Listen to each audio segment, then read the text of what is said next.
Thanks for joining me. Today, I'd like to speak about both being prepared and also trusting in life, and that crosswalk that we need to take in order to find a balanced life. As I mentioned yesterday, my guides reassured me that safety can only be found on the inside.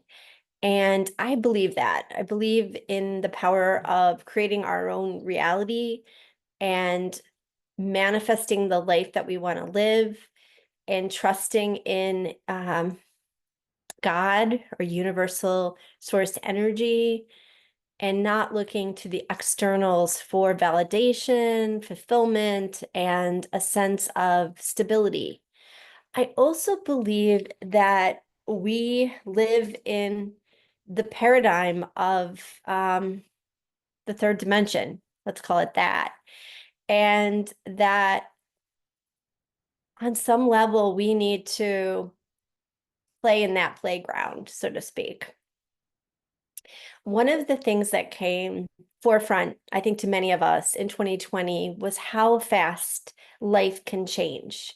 And I think that people who live in war-torn countries and countries where there's civil unrest or changes in government have already, or where there's been natural disasters like floods and hurricanes and fires and tornadoes, all those people who've lived in those paradigms can attest to how life can change on a dime.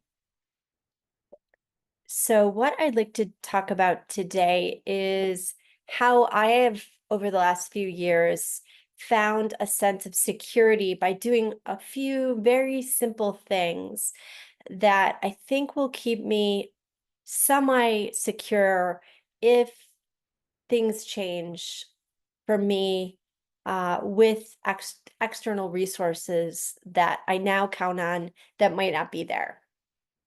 So I'm going to start with water. Back in 2020, back in, sorry, back in 2012, I went to a bar to pick up a pizza. And there was a man at the bar who said to me, he was drunk, and he said, the water is bad here. Like the water is really, really bad here and other places. And you really need to get a water filtration system. I think he sold Berkeys. I'm not sure, but he went on and on about the importance of Berkeys, how to have this, contraption that would sit on your counter, that would filter your water, that would be reverse osmosis was something very important to get, and that his mother didn't listen to him. And then shortly after, she died of cancer. And it was just so random. Here I'm at this bar, I'm picking up food, this guy's sitting next to me, and he's engaging me in this conversation about water. And I get home and I'm like, that was just so random. Maybe it was like this message that I really should take to heart. And so I ended up getting a Berkey, and I told my next door neighbors, it was kind of a joke, telling them, and they ended up getting a Berkey too. So I've had this water filtration system that sits on my counter since then, and I'm really glad to have it because I've moved to this development where we have our water source right here at the development, and frequently there is issues. There's like a boil alert.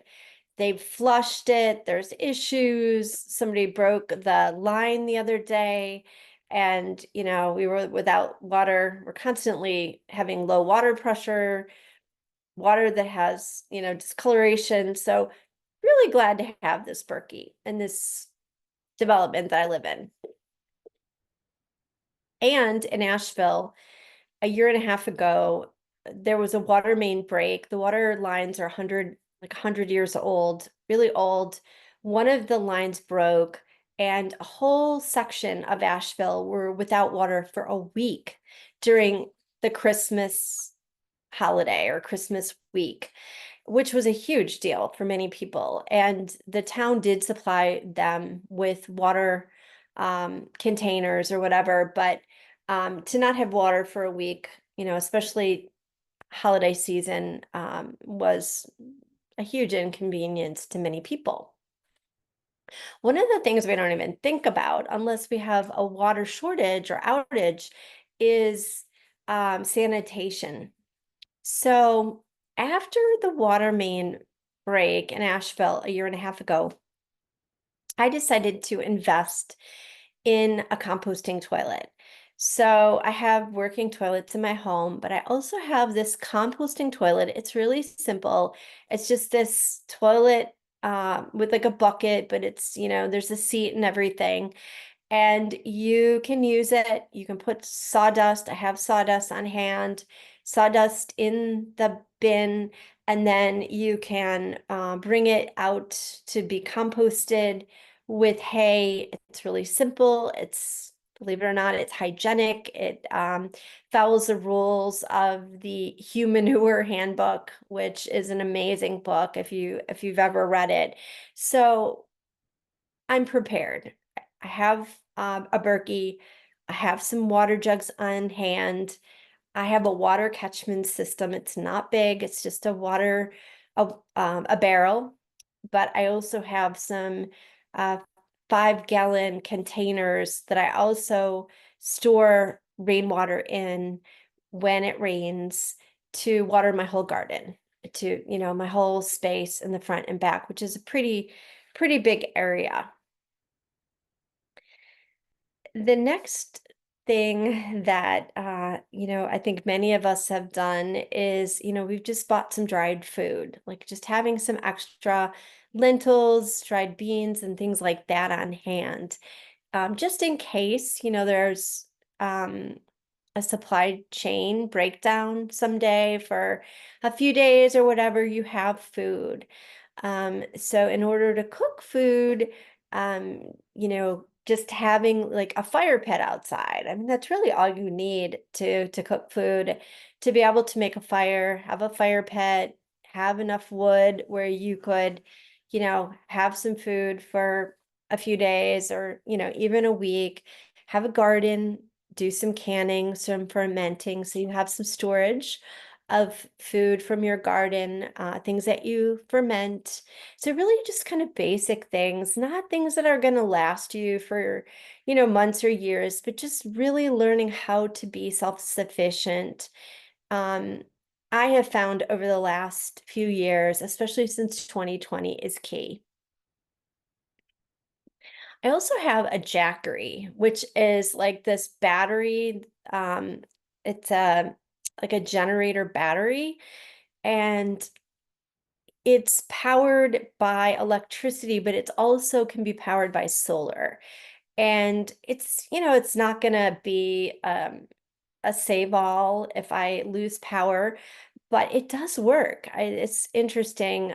We lost power, I want to say 2 weeks ago, and I had the Jackery. I had charged it a year ago when I got it, just to have on hand in case I needed it.